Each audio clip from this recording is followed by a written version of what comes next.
या सभेसाठी उपस्थित सर्वांचं मी या मंचाच्या वतीनं हार्दिक असं स्वागत करतो.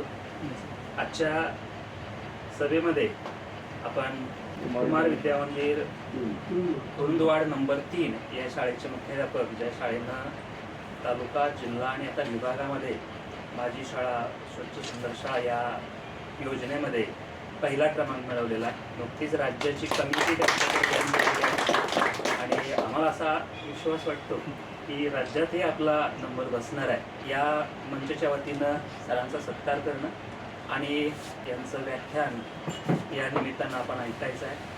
प्रथम सर्वांना नमस्कार.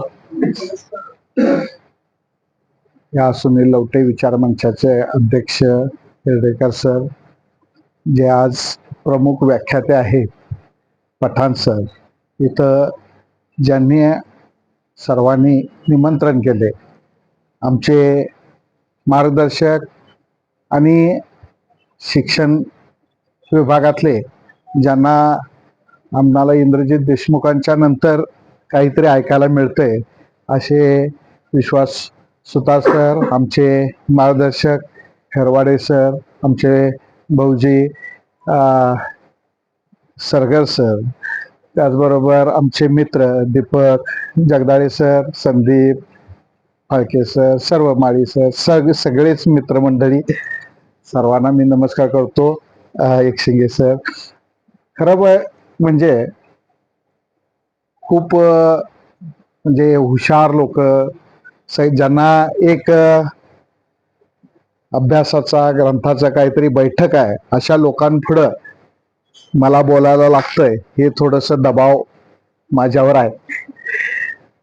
मी प्राथमिक शिक्षक, मुलांपुढं अगदी छान बोलतो, शिक्षकांपुढं ही मी बोलतो, परंतु विचारवंतांपुढं बोलण्याचं आज हे तुम्ही सर्वांनी एक योग आणलेला आहे.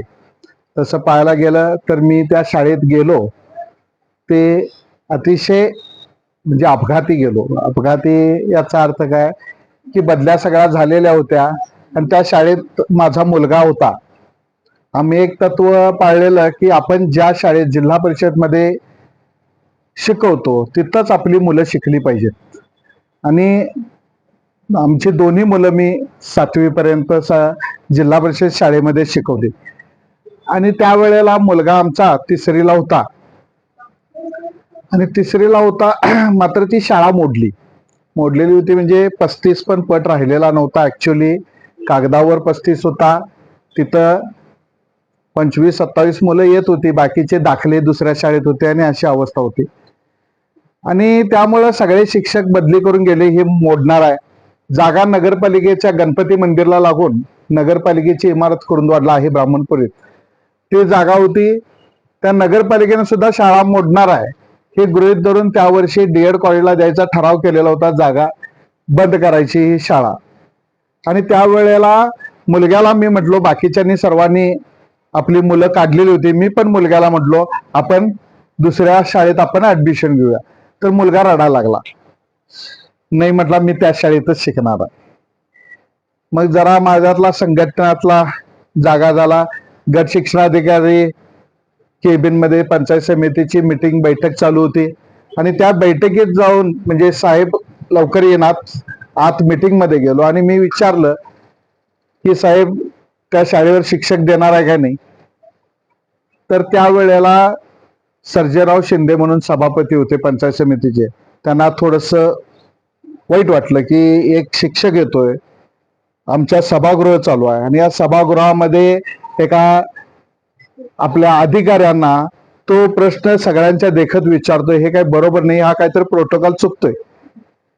आणि त्यामुळं मला त्यांनी विचारले, तुम्ही असं काय हे करताय, इथं तुम्ही शिक्षक आहात आणि अधिकाऱ्यांना असं कसं काय बोलता.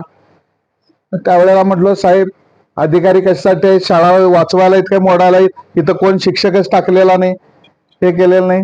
मग त्यांनी वस्तुस्थिती जाणली तर त्या शाळेत कोणी जेवढे अर्ज होते त्यातला कोणी मागणी केली नव्हती, कारण शाळा मोडणारच आहे म्हणून कोणी मागणी केलेली नव्हती. मग तिथं कोणी मागणीच केली नाही तर जाणार कसं, मग जाणार आहे का तुम्ही. मग मी म्हटलो मी काही नको, कारण मी त्यावेळेला बँकेला डायरेक्टर होतो, शिरोळातच माझी सर्व्हिस लावतो. संघटनेत पण तालुका अध्यक्ष असल्यामुळे पंचायत समिती पण जवळ होती लोकांच्या संपर्काला, आणि माझ्या दृष्टीनं माझ्या या शिक्षक करिअरच्या दृष्टीनं ते योग्य होतं. त्यामुळे मी त्यांना म्हटलं की मी सुईत आहे, मी काही जात नाही, असं बोलायचं नाही म्हटले नुसतं वाळलं. तुम्ही सरळ जाणार असला तर मी आज ऑर्डर काढायला लावतो, बदल्या सगळ्या झालेल्या आहेत तरी सुद्धा काढायला लावतो. मग 2 शिक्षकांची जागा होती, मला त्यांनी जायची, तुम्ही जावा म्हणून सांगितल्यावर मग मी आता त्या एवढ्या दबावाखाली मी हो म्हटलो आणि त्या शाळेत घेतली ऑर्डर. त्यावेळेला खालीच पंचायत समितीच्या तिथं स्टॅम्प लिहून घेतले. स्टॅम्पवर लिहून घेतले की जर शाळा टिकली नाही तर माझी शाहूवाडी किंवा चंदगडला बदलीनं मी जायला तयार आहे, शाळा टिकवायची जबाबदारी तुमची, एवढं आलाय की नाही. मग तसं स्टॅम्प सगळ्यांच्या देखत लिहून घेतला पंचायत समितीच्या मीटिंग मध्ये आणि शाळेकडे गेलो. शाळेला गेलो, ती तारीख होती कारण बदल्या सगळ्या झालेल्या होत्या 12 जुलै. शाळा चालू होती कधी ऍक्च्युली 15 जून, पण आमच्या कुरुंदवाडला शाळा चालू होती की तिला 1 जूनला. कारण का की महापूर 2005चा येऊन गेलेला होता, 2007-8 सालची गोष्ट, आणि महापूर आल्यामुळं पुढं 10-15 दिवस शाळा बंद पडत्या, त्यामुळे आधी शाळा चालू केलेल्या होत्या सगळ्या. त्यामुळे शाळा चालू होऊन जवळजवळ 1.5 महिने होत आलेले होते. त्यामुळे सगळी मुलं गेलेली होती दुसऱ्या शाळेत, आता ऍक्च्युली कोण नव्हते. मग आम्ही जे गेलेली मुलं आहेत त्यांच्या घरला गेलो, हे केलो. त्यावेळेला घरात गेल्यानंतर सगळ्यांनी सांगितले की त्या शाळेत काय तुम्ही कधी पालक मिटिंग घेत नाही, कधी तुमचं गॅदरिंग नसतंय, तुमचं हे नसतंय, अशा बऱ्याचशा गोष्टी ऐकायला मिळाल्या. त्यांना सांगितलं मी गावातलाच आहे, माझ्यावर विश्वास ठेवा, तुमच्या मुलाचा घाला. अशा पद्धतीनं थोडीफार मुलं आली, थोडीफार विश्वास ठेवली, थोडीफार विश्वास ठेवले नाहीत, आणि आम्ही शाळेत चालू केलं काम. सकाळी 8 ते रात्री 8 मी फोन बंद केला, शिक्षकांचं राजकारण पण मी बऱ्यापैकी बंद केलं आणि आमच्या शाळेसाठी काम केलं. सकाळी 8 ते 8 पहिल्यांदा सगळ्यात महत्वाचं केला की पांढरा शर्ट खाकी चड्डी, सकाळी ते शर्ट घाण एवढे व्हायचे मुलांचे, आणि संध्याकाळी जाताना खिसा फाटलेला हे ते आणि शिव्या देत जायचे. खडू असला तर गल्लीत कुणाच्या पण घरावर लिहायचे. त्यामुळे गल्ली सुद्धा देव पाण्यात ठेवलेली की ही शाळा कधी बंद पडतात, अशा पद्धतीने गल्लीला सुद्धा वाटलेलं होतं. मग आम्ही त्यात पहिल्यांदा शिस्त आणायचा प्रयत्न केला की शाळेत शिस्त आणायचं. मुलांचे ड्रेस बदलले, जे ड्रेस मुलांचे होते तेच शिक्षकांनी केले, निळा चौकडा शिक्षकांनी पण आणि मुलांनी पण तोच ड्रेस केला. आणि मग आम्ही एक वाटचाल म्हणजे 120 रुपयाला त्यावेळेला शर्ट मिळाला. आम्हीच मुलं कमी होती त्यामुळे थोडे पैसे घालायला आम्हाला काय वाटले नाहीत. मुलांना ड्रेस घातले, त्यानंतर चालू केलं. कुठंही आम्ही बोर्ड लावले नाहीत, काय नाहीत. कम्प्लीट काम चालू झालं. त्या वर्षी आम्ही एवढं झोकून देऊन काम केलं की त्या वर्षी 2 मुलं स्कॉलरशिपला आली. म्हणजे मुलं काय बाद नसतात, मुलं चांगलीच असतात, आणि बाकीचेही चांगल्या पद्धतीचे काही रिझल्ट सगळे आले. सांस्कृतिक स्पर्धेत सुद्धा आम्ही जिल्हा स्तरावर गेलो, हे केलो. ह्या सगळ्या गोष्टी झाल्या. पुढच्या वर्षी पण आम्हाला काही लोकांच्या चर्चा चालू झाली आणि थोडे पट वाढले. 52 झाला, लगेच 81 झाला दुसऱ्या वर्षी, म्हणजे 81 पट झाला. 81 पट झाल्यावर आम्हाला शिक्षक मिळाले. मुख्याध्यापक पात्र 7वी पर्यंत शाळा असेल तर पात्र मुख्याध्यापक मिळतोय. मग आमच्या इथं एक पात्र मुख्याध्यापक शिक्षकांची बदली आलासला त्यांची झालेली होती. तर मी तिथं गट शिक्षणाधिकारी जोशीलकर साहेब होते. जोशीलकर साहेबांना विनंती केली की साहेब म्हटलं ते आलासला दिला, त्यांना कुरुंदवाडला द्या, नाही त्यांचा अर्ज आणा. अर्ज मीच दिला आणि तिथे केला आणि त्यांची बदली करून आणली आमच्या शाळेत. ते म्हणायला लागले अहो माझी आलासला झाली होती बदली, इथं कसं काय झाली? साहेब तुम्ही काय काळजी करू नका भोईगुरुजी, तुम्ही या म्हटलो, तुम्ही फक्त वर्ग बघा आमचा, मी सगळं बघतो. ते आले वर्गात. आम्हाला शिक्षक पाहिजे होते. एक CRC त्यावेळेला एक सर्व शिक्षा अभियानचं हे होतं आणि CRC मेंबर होता. ते CRC मेंबरला सांगितलं की आम्ही सगळे मिळून संध्याकाळनंतर तुझी कामं करतो, तू शाळेत आमच्या शिकवायला ये. आणि तोही शिक्षक आम्हाला मदत करायला आला आणि मग आमच्या वर्गांना एक शिक्षक झाले. पहिल्यांदा आम्ही 2 वर्गांना 1 शिक्षक होतं, ते वर्गांना शिक्षक झाले. आणि आम्ही एक पाळलं की पहिल्या वर्षी आम्ही जे मुलांना फिरायला गेलतो त्यावेळेला 1-2 ठिकाणी आम्हाला असा अनुभवला की ही फिरायला लागलात, त्यांचं पगार बंद पडतात हो म्हणून फिरायला लागलात. असं 1-2 ठिकाणी ऐकलो. 2007-8 नंतर 2000 आता 25-26 चालू आहे. यापर्यंत आम्ही एकदा सुद्धा पट नोंदणीला सुद्धा मी कुठेही आम्ही शाळेला फिरलो नाही. मुलं हुडकायला अजिबात जायचं नाही. काय असेल ते आपण क्वालिटी करायची, मुलं आपल्याकडे यायला पाहिजे. त्यावेळेला शाळेत गेलो. शाळेत मोठी शाळा होती पूर्वी, अगदी सुधा मूर्तींचे भाऊ, श्रीनिवास कुलकर्णी शिकलेले मोठे मोठे लोक त्या काळात शिकलेली होती. आणि सुधा मूर्ती पण पलीकडच्या शाळेत आमच्या होत्या शिकायला. आणि असा मोठा बोर्ड होता. जवळजवळ त्यावेळेला 13 शिक्षक होते म्हणजे पूर्वीच्या काळात. आणि त्याच्यात पाट्या घालायच्या होत्या. आणि आम्ही 2 शिक्षक 2 पाट्या घालणार त्यात आणि 11 रिकाम्या. आणि ती पाटी लावायला खूप लाज वाटणार. म्हणजे त्या ऑफिसमध्ये जे असणार 2 शिक्षक आणि 11 रिकाम्या, ते खूप वाईट वाटणार. त्याचबरोबर हे काय पण करून एवढं भरायचं हे आम्ही डोक्यात ठेवलेलं. फार मोठी आमची अपेक्षा नव्हती. आणि एक डोक्यात होतं की आम्ही ज्यावेळेला शाळेत होतो त्यावेळेला आमची सगळी गावातली मुलं होती, ती सगळी एकत्र होतो. मग ती श्रीमंताची असू देत, गरीबाची असू देत, ते ब्राह्मणाचा असू दे, नाही तर पाठीमागचा असू दे, हे सगळे आम्ही एकत्र असायचो. आणि हे कुठेतरी चुकलंय. आता पिवळ्या गाडीत जाणारी मुलं वेगळे आहेत, आमच्या शाळेत येणारी मुलं वेगळे आहेत, बूट सूट मध्ये जाणारी मुलं वेगळे आहेत आणि पांढरा शर्ट खाकी चड्डी मधली मुलं वेगळे आहेत. ही जे काही डोक्यात हे झालंय ते आपण हे आपल्यापुरतं थोडंफार मोडता येते काय हे प्रयत्न करायचा. मग आम्ही सुद्धा की शाळेत त्या पद्धतीनं मुलांना बूट घालायचे, हे करायचे, शिस्त लावायची, हे चालू केलं. आणि 1-2 वर्षानंतर आमची जवळजवळ मुलं 2009-10 पर्यंत आमची 5 मुलं स्कॉलरशिपला एकूण आली. त्यावेळेला 5 मुलं स्कॉलरशिपला आली. त्यात राज्यात दुसरा नंबर आमच्या मुलाचा स्वतःच्या आला, तो 4थीला. तो एकटाच मुलाचं नाही, त्याच्याबरोबर 3-4 मुलं आमची सामान्य. शिक्षकाचा पोरगा येणं सोपी गोष्ट आहे, त्याचा काही विषय नाही. पण गरिबांची मुलं स्कॉलरशिपला येणं हे महत्वाचं होतं. आणि ती तशी जवळजवळ 5-6 मुलं आमची इतर पण आलेली होती. आणि त्याच्यात पुढच्या वर्षीचे एकूण 8 झाले. आणि त्या वर्षी संजीवनी इंग्लिश मिडियम स्कूल म्हणून आहे, तिथं त्यावेळेला ऍडमिशन 2009-10ला 25,000 डोनेशन घेत होते. आणि 25,000 डोनेशन मध्ये ती विद्यार्थी सगळे जाणार गाडीतनं. आणि त्यांचा एक स्कॉलरशिपला आला मुलगा.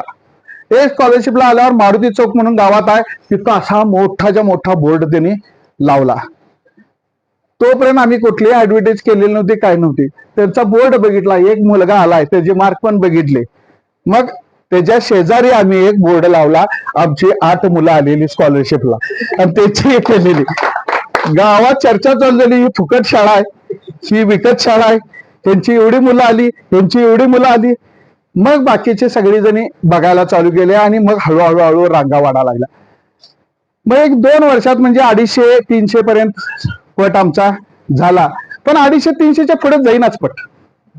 250-300च्या पुढे काय जाईन, आम्ही राबालतो, सगळं करालतो. शिक्षकांची संख्या झाली 13. खरं आमच्या एक डोक्यात अनेक विषय होता की एकदा खाजगी शाळेत कसं ऍडमिशन बंद म्हणून लिहितात तसं बंद म्हणून लिहायचं, असं एक डोक्यात या असतं. काय ते करता येईल काय, हे करता येईल काय, म्हणून आम्ही पहिलीच्या ऍडमिशनच्या वेळेला प्रयत्न केला. त्यावेळेला आमची मिसेस कन्या शाळेत होती, त्यांचे जे भाऊ होते त्यांना आणायला गेलं. मग त्यांना ज्या वेळेला आणायला गेलो त्यावेळेला ती मुलं ज्या वेळेला आली आमच्या शाळेत, त्यावेळेला त्यांचे पालक आमच्याकडे बघून घातले. ते आमच्या मिसेसचं पण त्यांचं संबंध होते, चांगले शिकवणारे होते, त्यामुळे त्यांच्या ह्यांना पण पाठवले. सकाळी आम्ही हे केलं की संध्याकाळ नंतर आम्ही इकडे तिकडे गेलो तरी मिसेस घरात आमच्या मुलं सगळी घेऊन बसायचे आणि रात्री 8 वाजेपर्यंत हे तास आमचे चालायचे घरात. पण तर याचा परिणाम असा झाला की लोकांच्यात एक चांगलं वारं तयार झालं. पण पट वाढायच्या वेळेला जो मुलं आम्ही आणली ती लगेचच परत गेली. आम्ही विचार केला, परत त्यांच्या घरी गेलो तर ते म्हटले त्यांच्या मॅडम आलत्या सगळ्या, त्या जुन्या शाळेत ज्या त्या होत्या त्या पहिलीलाच आम्ही आणलेला, खरं ती नर्सरी LKG UKG ला होते ना त्यांच्याकडं. मग त्यांच्याकडं आम्ही शेंबूड काढायला, तुमचं घाण काढायला आम्ही, आणि जरा मोठा पोरगा घातला की तुम्ही तिकडे घालायला लागलाय असं म्हणून सांगितले. मग म्हटलं आमच्या वेळेला पहिलीला मुलगा 5 वर्ष झाला 6 वर्ष झाला की यायचा. आता 5 वर्ष 6 वर्षाला कोण थांबत नाही, 3 वर्ष झाली की मुलाला शाळेत घालायला लागतोय. आणि आमच्याकडे बालवाडी ही पद्धत नाही. म्हणजे अंगणवाड्या होत्या त्या खेड्यात आहेत. कुरुंदवाड काय झालंय, आम्ही धड कुरुंदवाड शहरात आमची शाळा आणि गाव जिल्हा परिषदची शाळा. आता जिल्हा परिषद सदस्य 1 रुपये आम्हाला देऊ शकत नाहीत, कारण त्यांचा मतदारसंघ नाही. जिल्हा परिषद मतदारसंघात त्यांचा खर्च करावा लागतोय. नगरपालिका 1 रुपये आम्हाला देऊ शकत नाही. कारण का? कारण ती जिल्हा परिषदची शाळा, आणि जिल्हा परिषदच्या शाळा दोन्ही घरचा पाहुणा उपाशीत अशी आमची अवस्था. आणि मग अशा ह्याच्यामध्ये आम्ही ही शाळा आता करायची आहे, तर फंडचं लई विचार करत बसायचं नाही, पदरचं घालायचं आणि करायचं, अशा पद्धतीने केले. आम्हाला सर्व शिक्षा अभियान मधनं 8 खोल्या त्यावेळेला मिळाल्या. आणि आम्ही एक काळे म्हणून होते, ते वारले. त्यांचं एक मेडिकल दुकान पण आहे त्याच्या बरोबर समोर. मग तिथनं मी चाललो आणि त्या दिवशी पहिलीला पाट्या घेऊन एक छोटी गाडी, अशी पत्र्याचे पाट्या, असं हे त्याला प्लास्टिकचं कव्हर असलेले पत्र्याची पाट्या अशा आल्या. आणि त्या पाट्या आमच्या पट किती पहिलीला त्यावेळेला 10-12 पहिलीच्या मुलांना आलत्या, आणि 10-12 पाट्या घेऊन आम्ही चाललो. तर ते गुरुजी म्हटले, लावा त्या शाळा बांधालतो नाही आम्ही नवीन, त्या ह्याला बांधा म्हटली तोरण त्या पाट्याचं. पोरं आहेत काय शाळेत? खूप वाईट वाटलं की आमचेच गुरुजी रिटायर झालेले असं आम्हाला म्हणतात, शाळेत पोरं आहेत काय, तोरण बांधा त्या शाळेला. मात्र आज ते येतात शाळेत आणि म्हणतात खरोखर तुम्ही चांगलं केलंय म्हणून. पण त्यावेळेला ते मनात राहिलं. आम्ही शाळा बांधली, मुलं एवढी झाली की त्यांना परिपाठाला ह्याला त्याला जागा नाही. त्यावेळेला आमचे वडील वारले. वडिलांच्या स्मरणार्थ आम्ही एक वरचा 3रा मजला मी म्हणजे घरातला मी स्वतः बांधून दिला शाळेला. 3रा मजला म्हणजे परिपाठासाठी असं केला, मुलांना हॉल बांधला. परंतु मुलं जेवढी वाढायला लागली की त्यात आणि पार्टिशन केलं आणि त्यात वर्ग भरायला चालू झाले. म्हणजे त्या एका हॉलमध्ये 4 वर्ग लागले, ते पण पॅक झालं. मग गणपती मंदिरचे हे एक होतं नगरपालिकेची जागा, तिथं आम्ही भरले. तिथं 8 रूम झाल्या, तिथं पण पॅक झाला. त्यावेळेला आम्ही डोक्यात काय घेतलं, हे वाढायला काय लागल्या, कारण आम्ही पण बालवाडी चालू केली, लहान गट मोठा गट. मग शेजारच्या तिथं जे कवटेकुलन म्हणून होते, तिथले सदस्यांना त्यांनी उठवले, तिथल्या ज्या शाळेवर परिणाम व्हालता त्या शाळेचे. मग त्यांनी जाऊन तक्रार चालू केले. मल्लाप चौगले म्हणून एक सदस्य होते, ते कायम जिल्हा परिषदला येऊन ह्यांनी काय कुठल्या आधारावर बालवाडी काढलेली आहे, हे कशी काढलेली आहे. मग ते इन्क्वायरी लावायला लावले, हे करायला लावले. सगळ्या इन्क्वायऱ्या हे ते सगळ्या झाल्या. आम्ही शाळा पूर्वतयारी वर्ग म्हणून शाळा व्यवस्थापन काढले, हे केलंय. हे सगळं झाल्यावर ते पण थोडा दिवस थंड झालं. आम्ही काय कोणी फी घेत नव्हतो, काय नव्हतं, आमच्या पदरच्या ह्यानंच आम्ही करत होतो. त्यामुळं ते पण जास्त चाललं नाही, शाळा वाढतच राहिली. आणि मग आम्हाला धर्मशाळा म्हणून एक होती, जिथं घाण टाकायची, फक्त तिथं कोणीही माणूस जात नव्हता, अशा ठिकाणची जागा फक्त आम्हाला मिळाली. मग तिथलं आम्ही घाण काढायला चालू केली, सगळं केलं. तरी सुद्धा मला आनंद वाटतोय. एक MBBS डॉक्टर आहेत आमच्या इथं, ऋषिकेश कोकाटे, हे अशा मोठ्या डॉक्टरांची मुलं सुद्धा आमच्या शाळेमध्ये त्या घाणीत ते येऊन म्हणणार, सर खूप डास येतो शाळेत, खूप ही घाण आहे हो इथं, हे येतोय. बघा म्हटलं, शिकायला आपण गाठलोय काय, मी तरी काही अडचण नाही, मी सगळं आम्ही स्वच्छ केलं. पण तरी पण बाजूचा परिसर जो होता, तिथल्या शाळेचा परिसर ओके झाला आम्ही, परंतु त्याच्या बाजूचा जो परिसर होता तो थोडा घाण होता आणि तो थोडा हे होतं. त्या परिस्थितीत पत्र्यात मुलं बसायची. शेजारी आमच्या कुरुंदवाडमध्ये 20 शाळा आहेत, पर्याय नाही असं नाही. 20 शाळेमध्ये आमच्या शेजारी चंद्रकला बालक मंदिर म्हणून आहे, त्याने ते फडणवीस विद्या मंदिर ऐकाना 2.5 कोटी रुपये इमारतीचे बांधलेले आहेत. आणि अशी इमारत आहे, अशी एकदम पॉश, हे काय म्हणजे गोडावत शाळेत गेल्यानंतर जो अनुभव येतोय तो त्या शाळेत आहे. आणि अशा शाळेशी आमची टक्कर, आणि आम्ही बसायला लागलोय कुठं, पत्र्यामध्ये. परंतु लोकांनी सुद्धा क्वालिटीला महत्व दिलं त्या मुलाच्या ह्याला, आणि मुलांना तिथं आमच्या इथं घातले. अशा पद्धतीनं मुलं आली, वाढत गेली. आमचं एक मैदान होतं जिल्हा परिषदचं, परंतु त्याच्यावर अतिक्रमण झालेलं होतं, सगळ्या झोपड्या होत्या, तिथं वाहन पार्किंग वगैरे होते, घोड्यांची हे काढायचे, नख काढायची, तिथं लावायचे असं. आणि लमानी लोक ती तिथं वस्ती झोपड्या करून राहायच्या, त्यांनी काहीतरी डुकराचं मारलेलं वाळवत, अशा पद्धतीनं जिल्हा परिषद मैदान गेलेलं होतं आमच्या ताब्यातनं. ते मैदान आम्हाला आता काहीतरी जागा आम्हाला पाहिजे म्हणून आम्ही त्याच्यात संघर्ष चालू केला. अगदी एवढा संघर्ष झाला, त्या झोपडीतले बाई येऊन असं ब्लाऊज फाडून आमच्या अंगावर आली, तुमच्यावर केस घालतो म्हणून पोलीस स्टेशनला गेली. पोलीस स्टेशन, तहसीलदार हे सगळं करून ते आम्ही जिल्हा परिषदचं मैदान आम्ही ताब्यात घेतलं. त्याला आम्हाला म्हणजे आम्ही जरी त्या ह्याच्यात असलो, आमची आजी वगैरे आम्ही त्या पंथात आहेत, वारकरी पंथात. बाबा महाराज सातारकरांचं एकट्यानं हे ठेवायला लावलं, तिथं करणारच होते, तर तिथं ठेवूया. आणि त्या निमित्तानं ते मैदान सगळं स्वच्छ केलं. मैदान स्वच्छ झाल्या आम्ही लगेच कंपाऊंड घालायला चालू केलं. पैसे वगैरे कुठले काही नाही, आम्ही घालायचे पदरमोड सगळ्या शिक्षकांनी आणि चालू केलं. तारेचं कंपाऊंड केलं. गावातले मेन लोक, ते साने गुरुजी हायस्कूल शेजारी होतं, त्यांना जायला रस्ता त्या मधनं होता, ते बंद झाल्यावर त्यांनी दबाव आणले. नगरसेवकाने एकानं बोलवून आम्हाला दादागिरी केला नगरपालिकेत, हे कंपाऊंड बंद करायचं, नाहीतर उद्या ट्रॅक्टर घालून सगळं कंपाऊंड पाडील. मग आम्ही त्याच्यावरच्या दुसऱ्या राजकारणाला भेटलं, तो त्याला दाब दिला, तो विषय थांबला आणि सगळं झालं. अशा पद्धतीनं पुढे आम्ही जात गेलो आणि शाळेचं हे केले. ज्या वेळेला शाळेचं नाव मुख्य कार्यकारी अधिकाऱ्यांच्या नावावर नव्हतं, त्यावेळेला मुख्य कार्यकारी अधिकाऱ्यांच्या नावावर लावण्यासाठी आम्हाला त्यावेळेचे सीओ, म्हणजे सगळ्या सीओने शाळेला भेट दिल्या, विकास देशमुख, खेमनार यांनी. आणि त्याच दरम्यान विकास देशमुख साहेबांनी एक योजना आणली, त्याचा परिणाम आम्हाला चांगला झाला. विकास देशमुख साहेबांनी एक इंग्लिश मिडियम शाळा, तुम्ही सेमी इंग्लिश मिडियम चालू करा म्हटले, त्याचाही परिणाम आम्हाला चांगला झाला. अशा पद्धतीनं शाळा आज भौतिक परिस्थितीशी झगडत, जेवढे विद्यार्थी वाढतील तसं वाढवत आम्ही गेलं. त्यात 2019च्या महापुरांना जेवढं वाढवलेलं तेवढं सगळं संपलं, कारण सगळे प्लायवूडचे ते केलेले होते, पुरात सगळं संपलं. परत आणि आम्ही सगळे तयार केले आणि PM श्री योजनामुळे आम्हाला परत भौतिक सुविधा झाल्या आणि आज आमची अवस्था अतिशय म्हणजे चांगली झालेली आहे. आज तिथं 7 खोल्या खाली शासनाकडनं बांधल्या, 7 आम्ही शिक्षकांनी परत वर बांधल्या. अशा 14 खोल्यांची इमारत तिथं झाली आणि अजून 14 खोल्या आता मंजूर झालेल्या आहेत आणि बऱ्यापैकी होईल. आज 1217 पट झालेला आहे आणि जेवढे विद्यार्थी होते त्याच्याहून जास्त शिक्षक आज त्या शाळेमध्ये आहेत. याचा अर्थ असा नाही की आम्ही शेजारच्या जिल्हा परिषद शाळा मोडली. आमच्या केंद्रात आज सुद्धा 6 पात्र मुख्याध्यापक आहेत. आम्हाला लागूनच्या जिल्हा परिषद शाळेतले सुद्धा पात्र मुख्याध्यापक आम्ही टिकवलेले आहेत. जिल्हा परिषद शाळेतनं आलेल्या मुलांचे आम्ही दाखले कधीही मागितले नाहीत. काय पण असू दे, त्या गोरगरिबांच्या शाळा टिकाव्यात एवढीच हे करून आम्ही काम केलं. तुम्ही सर्वांनी त्यासाठी साथ दिली.